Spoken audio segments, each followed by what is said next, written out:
Hi everyone, it's Angela from Minimal Means. Today I want to talk about 3 tips for a clutter-free home. And if you don't know who I am, I'm Angela and welcome back to my channel where we share money saving tips about minimalism, money saving, and overall improvement of health and well-being. If this interests you or something that you think you would like, hit the like button, subscribe, and turn on notifications so you aren't missing my videos in the future. So again, the 3 tips for a clutter-free home. A house is supposed to be clutter-free. You shouldn't have to panic when you have company coming over. If you have less stuff, the cleaning part doesn't take that long.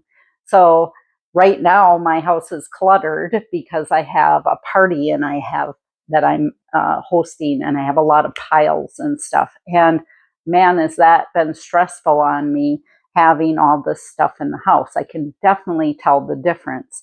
You should be able to clean up in the public areas, as I like to call them, which is probably your kitchen, dining room, living room areas, in like 10, 15 minutes if you know that company's coming. It's like a quick dusting, picking up stuff, putting stuff away if they're in the wrong place. If you have less stuff, this is much easier to do. So let's get to that list. Number 1 on the list is know that it's possible. Break the cycle. You can be clutter-free. Don't use excuses, oh, I can't do that, I have just too much stuff. It's not impossible. It is something that can be done. It does take time, but in the end, it really pays off. So know that it is possible. It is not an impossible task to do. Number 2 is to change your habits. You can do all the decluttering in the world, but if you're still buying stuff and bringing it in, it's not going to make much difference. You need to stop the cycle and stop buying stuff that you don't need. Stop getting freebies. So when people have, or businesses have promotional items and they're giving away a cup, do you really need that cup? If you don't need that cup, don't get it. That pencil, there's so many little promotional items that people just take because they're free, but they don't think of the ramifications of how this is going to clutter up your home and that you're just going to have to get rid of it later. Another thing to change the habit would be to clean up every night. We do a nightly reset. Dinner is not over until I've done the dishes and I've put everything away and my countertops are clear in the kitchen. Having clear countertops is a huge deal. Do a 10-minute pickup. We do this often in our family as well. Set a timer, designate 10 minutes, and if it's really a mess, have the entire family help out and put stuff away.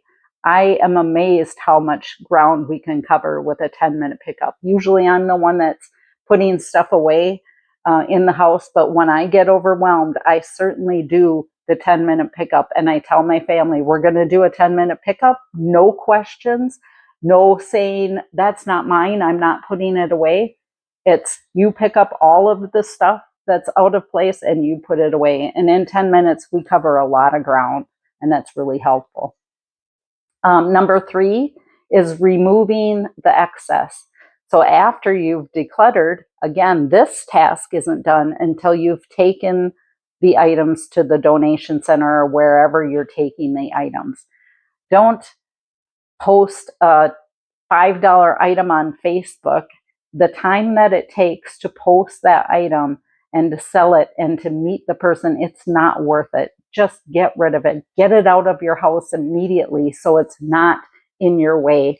Take it to the donation center. Put it in your car right away and make sure that you're making a trip to the donation center. I would say if you have decluttering to do in all areas of your home, the best place would be to start with the easiest. The easiest being probably your closet. So your clothing that you're not wearing, and make sure you're starting with your stuff, not someone else's unless you're doing it for a child. Don't start with your spouse's things. They can declutter their own. Start with your things and then you're a good influence on them, and then they will follow through and do the same thing.